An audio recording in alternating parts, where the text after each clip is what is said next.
Thank you for listening to the True Sweet High podcast, created and founded by your host, Annette, the founder of A Wild Ride Called Life. Also, a big thank you to all of our sponsors for each and every episode that is aired. We have so much support from them and all of our listeners. You can find more information at www.awildridecalledlife.com.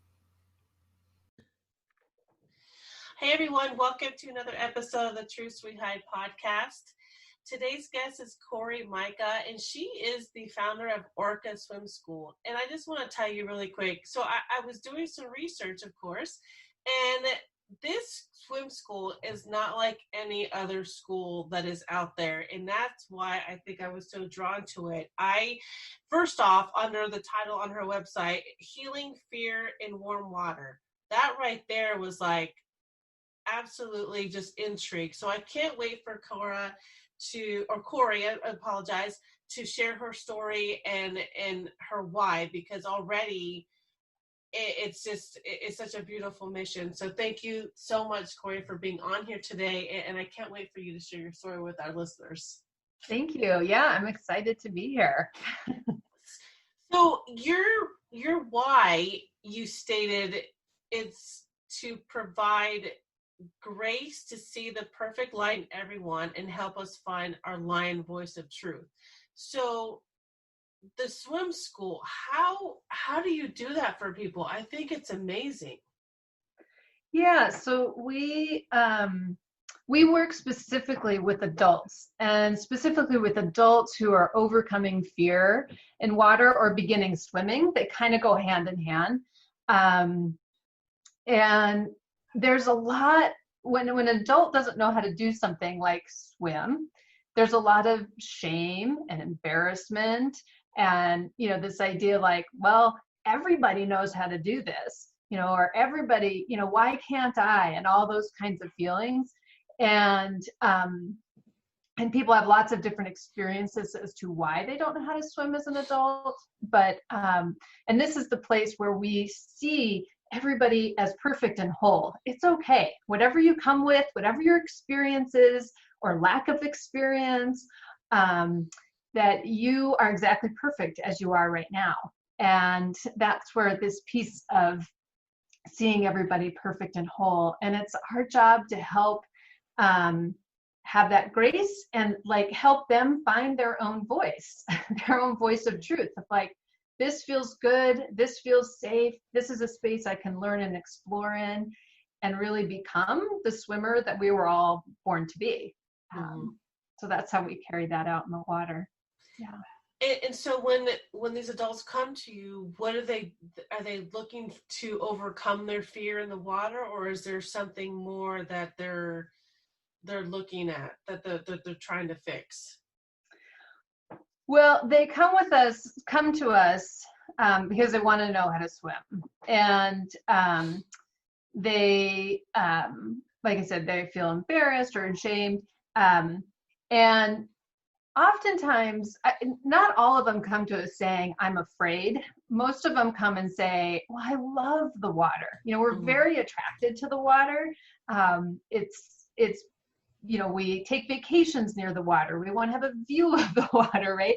It's in any like meditative picture has this like water features to it. So people really love the water, but then they say, just don't go past, and I've got my hand at my shoulders right now, nobody can see that, but don't go past my shoulders. As long as it stays so I can keep my head above the water, then I love it. So it's that piece for people. Like, I want to know how people have this mysterious thing of looking so calm where it's deep. How do people do that? It's very mysterious for a lot of people. How does that work? How could you be in the middle of the ocean and look so at home and not be freaking out? And that's what people really want to know.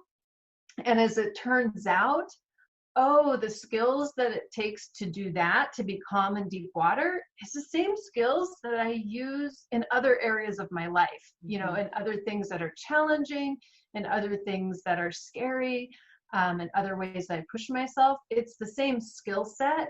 I just oh, I didn't know I could bring that skill set into the water and take it from the water and go back to life, take that same skill set into life. That is so interesting that you say that, because we don't think about stuff like that. We're just thinking about how to get into the water and not be afraid. Because I know I could go in the pool and swim, but when it comes to going to the ocean, I freak out. Like, I go in there, but only up to my knees. I'm scared. And even, we took my son and I went to California last year, and all he wanted to do was see the beach. So my brother lives out there. And so we went to the beach and he got in there, no fear, but I was like holding my breath the whole time. I was afraid that the tide was going to get him, that he was going to go under, that he wouldn't be able to breathe, that he would drown. I couldn't even enjoy it because I was so afraid just watching him, but he had no fear. And that just, it paralyzed me. And I kept wanting to go and like save him, but I couldn't, because he was going to be okay. But so those are the things that I think about. I'm like, how is it that I can go into the pool but not the ocean? And it's like I block it all out. So I think it's interesting that you're able to help with that, and that those skills apply to other life events as well. So that's amazing. Yeah. I'm sorry, go ahead. I was so just so you don't feel alone in that. Like, it's super common. Like, there was a Gallup poll survey. It's kind of old now, but there hasn't really been an update of it. But 64% of adults are afraid in deep water and oceans and lakes, and 46% are afraid in swimming pools. And Wow. so, it's at least half of the adult population. So you're not alone in how you feel. I mean, and certainly people in a pool, it is such a controlled context. So people feel what you do is you get your safety from your proximity to the side, or your proximity to standing up. And so what people miss is, how do I get my safety from myself, from being calm in myself? And how do I understand how my body and the water work together versus how does it work in proximity to a destination? That makes sense. So that's why it doesn't usually translate for people when they go to open water, because they don't, like you say, I don't know how the tides work. I don't know because it does move you around. There are other properties to know about in the ocean or rivers or lakes or things like that. So if you've been getting your safety from the box of the pool, then we don't know that's why we don't know how to translate it over to the big water. Oh, thank you. Yeah, so it makes sense. I'm not alone. You're not alone. You're not alone at all. Yeah. I think it might have something to do with, we see these movies, and the movies are always either glorified or they're exaggerated. So you see stuff like that and it goes into your head. And so you take it outside and you're like, oh my God, it's going to happen like the same thing it did in the movie. And so I think I need to not believe all that stuff. Right. Because you believe everything else you see in the movies, right? It must be real. It must be. Spider-Man really must be out there somewhere. I know. So I love how one of the things that you have on your website is online, trust, mindfulness, and joy. And that you say our online classes go far beyond swimming instruction. So I think you mentioned a little bit before. So how does your online course work to help with all that? Yeah, so there's a ton of information in our online course. Like there's several different courses in there in our membership, but one of them is called the Foundations of Change. And this course, it really is just about the mental piece that goes into learning anything new or scary. And it can be applied to swimming or can be applied to other areas of your life. And I mean, it's something that I do. Even like preparing to do a podcast, which might be a little scary, right? So I'm using these same techniques and principles that are in this Foundation of Change course within our membership. So that is something that people can work on and do before they even hit the pool, before they go to their local community center or YMCA or something like that, of like, I need to understand the mindset piece, because that piece isn't taught in traditional swimming lessons. In traditional swimming lessons, it's all about, what do I do with my arms and legs? And, and it's lovingly oftentimes taught by swim team members or lifeguards who really, they're great swimmers themselves, but don't necessarily know how to work with the mindset part that adults really need. Because like you said, you see these movies, you see these images. As an adult, you are trained to look out for danger that children don't do, right? Little children don't do, because their brains just aren't wired that way. And that's fine. It's exactly how it is. But adults, your brain is wired to look for danger in a different way.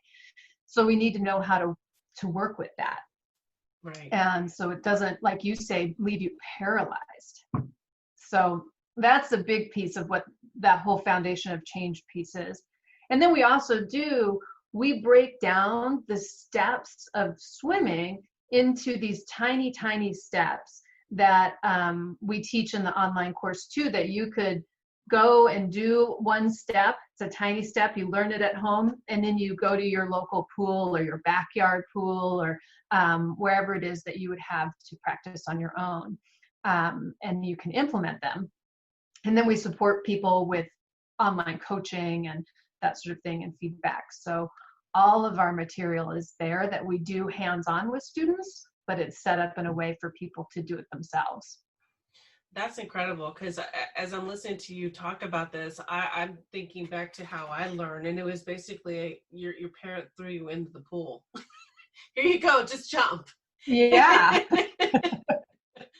And you want to talk about trauma. People left with trauma.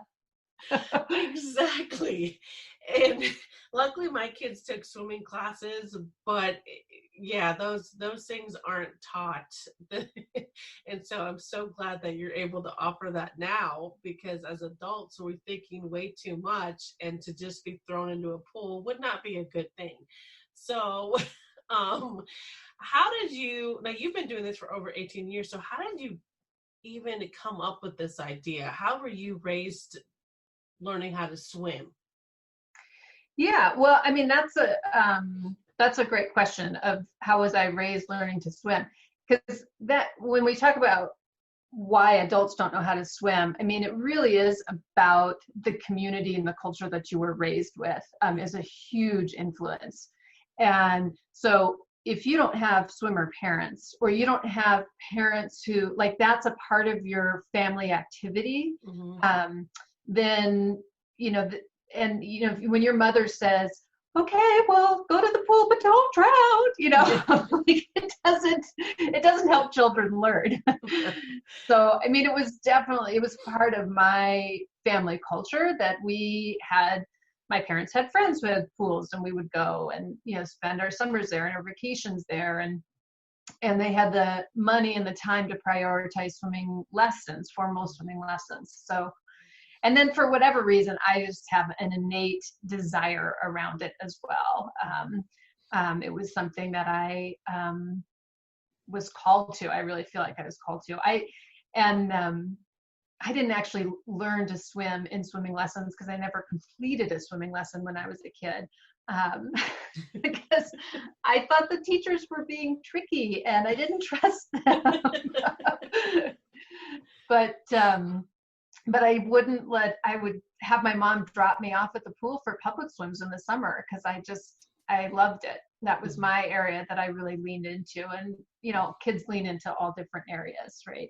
That just happened to be the one I leaned into. So I was the kind of the pool rat. I spent all my summers volunteering and then working at the pool when I was a, middle school and high schooler and that sort of thing. And post-college, my husband and I decided to start a swim school, because we'd both been in the industry for a long time.